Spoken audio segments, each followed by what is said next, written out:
Hey, good morning, everybody. So, today I want to reflect on Jesus' teachings on compassion and loving one another as ourselves, and that reflects from Matthew 22 and 39.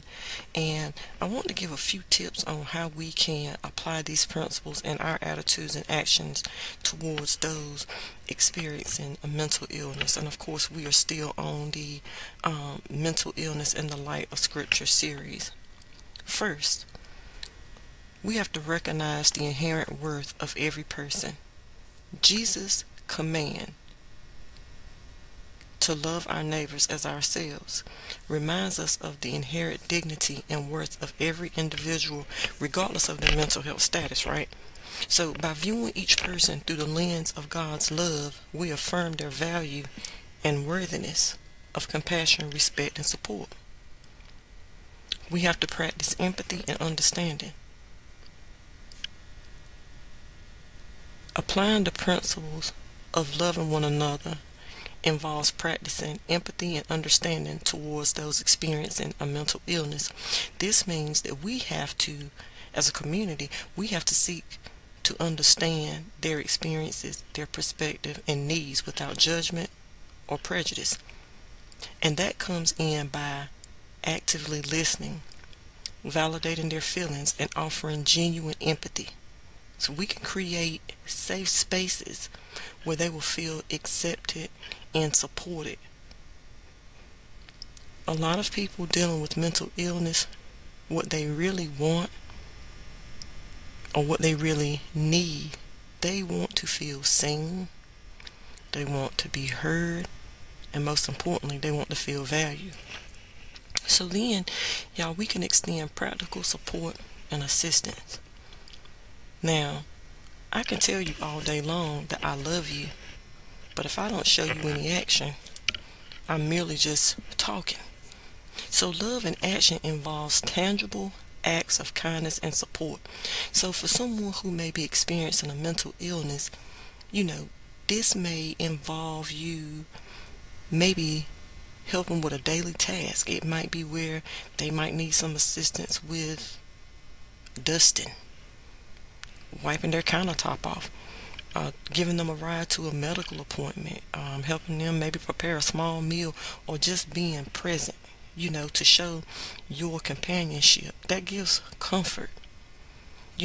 By extending a helping hand and showing willingness to walk with someone who is experiencing a mental health crisis, walking alongside them in their journey, that shows and demonstrates your commitment to loving them as you love yourself, because that's the command anyway. I didn't say it, God did. We can also challenge stigmas and promote inclusion. See, Jesus' ministry was marked by what I would say radical inclusivity and compassion towards those who were marginalized or stigmatized by society, right? So, by embodying his teachings, we are called to challenge stigmas surrounding mental illness and advocate for inclusion and acceptance of those who are impacted or affected. This may involve us speaking out against discriminatory attitudes, supporting initiatives that promote mental health awareness and education, like this podcast, other platforms, as well, that promote mental health and wellness and resilience. Excuse me, y'all. We can also help to create inclusive communities, again, where individuals feel safe to share their struggles without the fear of being judged or rejected, or someone turning their nose up at them, right? And lastly, offering spiritual support and encouragement. Now, as followers of Christ, we can offer spiritual support and encouragement to those experiencing a mental illness. This could involve praying with them, sharing scriptures that offer hope and comfort, or just simply being a source of spiritual companionship and guidance. By reminding those individuals of God's unfailing love, presence, and grace, we can help provide a source of strength and hope, even though they may be struggling through an issue. So, what am I saying? Embodying Jesus' teachings on compassion and loving one another as ourselves requires us to extend empathy, support, and inclusion to those who may be experiencing a mental illness.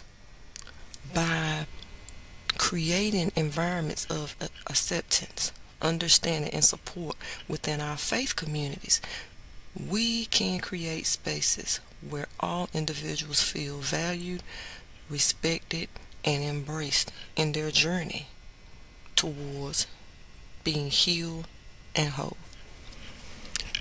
Take care until next time. Peace and blessings, y'all.